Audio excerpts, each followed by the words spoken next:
आइए जानते हैं आज के प्रमुख अंतर्राष्ट्रीय खबरों को। पहले एक नजर हेडलाइंस पर। धर्म संकट में फंसे राहुल गांधी बोले पीएम मोदी की तरह भगवान नहीं। चंद्रबाबू नायडू ने चौथी बार संभाली आंध्र प्रदेश की कमान, जाने पहले के मुकाबले कितनी अलग है चुनौतियां। कभी अनशन के लिए फुटपाथ पर सोए ये ओडिशा के भावी मुख्यमंत्री मोहन मांझी। कठवा आतंकी हमले पर आप विधायक सोमनाथ भारती की पीएम मोदी से मांग। कुवैत में भारतीयों के लिए काल बना लेबर कैंप, भीषण आग लगने से 40 की गई जान। गाजा में इजरायली हमले की आलोचना में क्यों शामिल हुआ भारत। अमेरिका के दरवाजे पर पहुंची रूसी परमाणु पनडुब्बी, दुनिया को क्यों याद आया क्यूबा संकट। आज महंगा हो गया सोना, कीमतों में आया इतना उछाल। कार्तिक आर्यन ने बनाई बॉडी, बताया चीनी छोड़ने पर क्या हुआ। और बेईमानी से हारी टीम इंडिया, एआईएफएफ ने कतर के विवादास्पद गोल की जांच की मांग। कांग्रेस नेता राहुल गांधी ने आज बुधवार 12 जून को कहा कि धर्म संकट में फंस गया हूं कि सांसद रायबरेली से बनूं या वायनाड से। उन्होंने प्रधानमंत्री नरेंद्र मोदी पर तंज कसते हुए कहा कि ऐसा इसलिए क्योंकि मैं पीएम की तरह भगवान नहीं हूं लेकिन मनुष्य हूं। केरल में कांग्रेस के पूर्व अध्यक्ष राहुल गांधी ने कहा, मैं इस दुविधा में हूं कि मैं वायनाड का सांसद बनूं या रायबरेली का। मुझे उम्मीद है कि वायनाड और रायबरेली के लोग मेरे फैसले में खुश होंगे। उन्होंने आगे लोगों का धन्यवाद करते हुए कहा कि नफरत को प्रेम ने और अहंकार को विनम्रता ने पराजित कर दिया। दरअसल इस लोकसभा चुनाव में राहुल गांधी ने यूपी की रायबरेली और केरल के वायनाड सीट से नाम दर्ज किया था। घटना 1989 की है, जब जयललिता बिखरे बाल, फटी साड़ी और आंखों में आंसू लिए तमिलनाडु विधानसभा से बाहर निकली। उन्होंने द्रमुक विधायकों पर उन पर हमला करने का आरोप लगाया और कसम खाई कि जब तक उनके राजनीतिक प्रतिद्वंदी जो मुख्यमंत्री के रूप में एम करुणानिधि के अधीन सत्ता में थे हार नहीं जाते, तब तक वह सदन में वापस नहीं आएंगी। साल 1991 में जयललिता ने विजयी होकर अपना वादा निभाया और डीएमके की हार हुई। पड़ोसी राज्य आंध्र प्रदेश में इतिहास ने खुद को दोहराया है।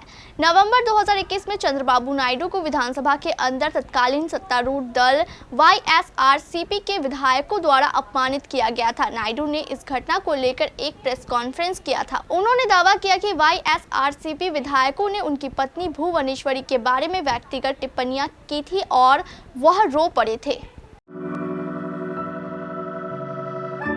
24 सालों बाद उड़ीसा में सत्ता बदलने वाली बीजेपी ने राज्य में मोहन चरण मांझी को नए मुख्यमंत्री के तौर पर चुना है। उड़ीसा के मनोनीत मुख्यमंत्री मोहन चरण मांझी ने कई भूमिकाएं निभाई है, जिसमें किसान, आरएसएस के स्कूल में टीचर, सरपंच, आदिवासी अधिकारों के परोपकार और खनन माफिया के खिलाफ खड़े होकर सामने आए।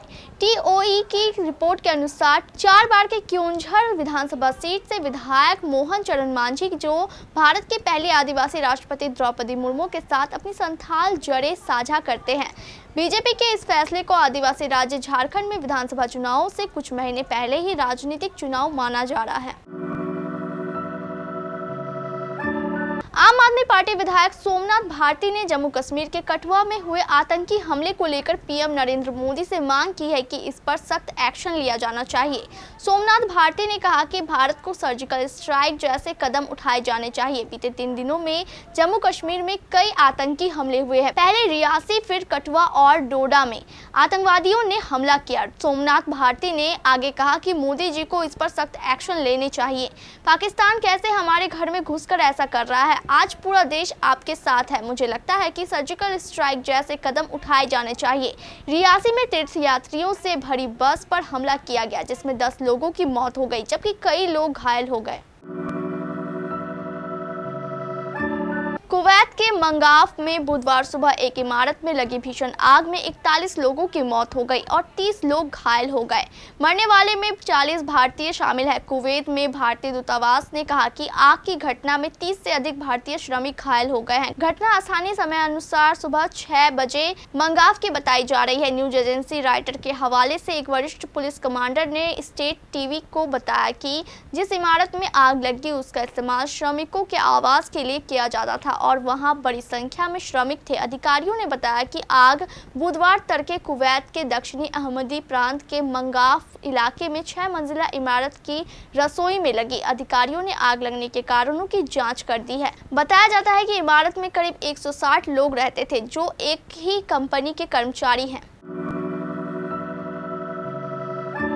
भारत ने पहली बार गाजा में इजराइल की ओर से किए जा रहे हमलों के लिए उसकी कड़ी आलोचना की है। अब तक सीधे तौर पर भारत की ओर से ऐसा कोई स्टेटमेंट सामने नहीं आया था। हालांकि ब्रिक्स देशों की बैठक में इस मुद्दे को उठाया गया। रूस में हुई मीटिंग के बाद जारी संयुक्त वक्तव्य में ब्रिक्स विदेश मंत्रियों ने फिलिस्तीन पर इजरायली कार्रवाई को लेकर सवाल खड़े किए। बैठक में फिलिस्तीनी क्षेत्र में स्थिति के बिगड़ने, खास तौर पर गाजा पट्टी में हुई हिंसा में बढ़ोतरी पर चिंता जताई।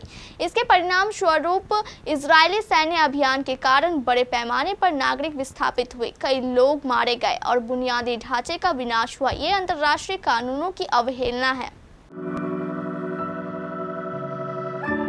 6 दशक से भी ज्यादा समय बीत चुका है जब अमेरिका और तत्कालीन सोवियत यूनियन इतिहास में परमाणु युद्ध के मुहाने पर खड़े थे। दुनिया उस घटना को क्यूबा संकट के नाम से जानती है। आज जब रूस की परमाणु पनडुब्बी कजान अमेरिका के दरवाजे पर मौजूद क्यूबा में पहुंची तो दुनिया को एक बार फिर से उस संकट की याद दिला दी। रूस के युद्धक जहाज फ्रिगेट एडमिरल गोर्स्कोव के नेतृत्व में रूसी युद्धक जहाजों का बेड़ा युद्धाभ्यास के लिए क्यूबा के बंदरगाह पहुंचा है, जो यहां 5 दिनों तक रहेगा। इसमें रूस की परमाणु पनडुब्बी कजान भी शामिल है। रूसी टेलीग्राम चैनलों ने दावा किया है कि रूसी परमाणु पनडुब्बी कजान गाइडेड मिसाइल से लैस है। बेड़े की अगुवाई कर रहे एडमिरल गोर्स्कोव को रूस के सबसे आधुनिक युद्धपोत में गिना जाता है।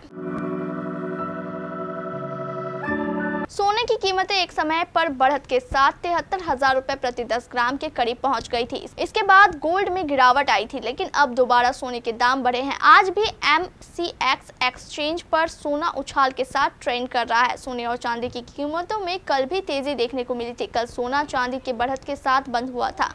आज भी सुबह गोल्ड और सिल्वर की कीमतों में इजाफा देखने को मिला। वहीं आने वाले समय में कीमतों में और भी इजाफा होने की संभावना जताई जा रही है। चांदी के वैश्विक भाव में आज तेजी आई है। कॉमेक्स पर चांदी का वायदा भाव 0.89% या $0.26 की तेजी के साथ $29.49 प्रति ओंस पर पहुंच गया है। वहीं चांदी का वैश्विक हाजिर भाव $29.35 प्रति ओंस पर पहुंच गया है। कार्तिक आर्यन ने अपनी फिल्म चंदू चैंपियन के लिए खूब मेहनत की है। इस फिल्म में Kartik Aaryan Paralympic gold medallist Murlikant Petkar का रोल निभा रहे हैं। अपने रोल के लिए एक्टर ने स्विमिंग और बॉक्सिंग की कड़ी ट्रेनिंग ली थी। साथ ही उन्होंने अपनी फिजिकल ट्रांसफॉर्मेशन भी की है। फिल्म के पोस्टर और ट्रेलर में कार्तिक आर्यन को पहचान पाना मुश्किल हो रहा है। अब एक्टर ने अपने नए इंटरव्यू में इसे लेकर बात कही है। कार्तिक ने बताया कि कैसे मीठा और चीनी लेने छोड़ने की वजह से उन्हें शुरुआती दिनों में मुश्किल का सामना करना पड़ा। वो वेजिटेरियन डाइट पर चले गए थे। ऐसे में नेचुरल तरीके से अपनी डाइट में प्रोटीन जोड़ने के लिए उन्हें अपनी टीम संग मिलकर नए आइडिया लगाने पड़े। मीडिया में बातचीत करते हुए कार्तिक आर्यन ने कहा कि मैंने खुद को जब मन चाहे खाने की इजाज़त दी थी। खास मिठाई मुझे वो बहुत पसंद है। खाने के बाद मैं कुछ मीठा ज़रूर खाता था। ये मेरे लिए नियम बन गया था, इसलिए इसको छोड़ना मेरे लिए काफ़ी चैलेंज वाली बात रही। अखिल भारतीय फुटबॉल महासंघ AIFF ने मैच आयुक्त को शिकायत करके दोहा में विश्व कप क्वालिफाइंग के अपने महत्वपूर्ण मुकाबले में कतर को विवादास्पद गोल देने की जांच की मांग की है।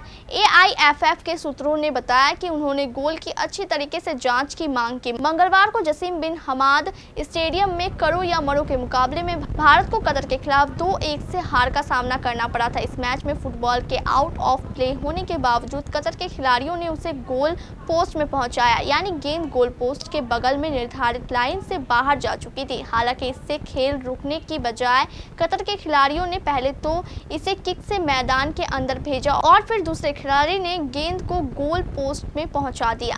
भारतीय टीम के विरोध के बावजूद रेफरी किम वू सुंग ने गोल को स्वीकृत कर दी थी। इस बेईमानी वाले गोल पर काफी विवाद हुआ क्योंकि इसने 2026 की फीफा विश्व कप के लिए भारत को पहली बार फीफा कप क्वालिफायर के तीसरे दौर में पहुंचने से वंचित कर दिया।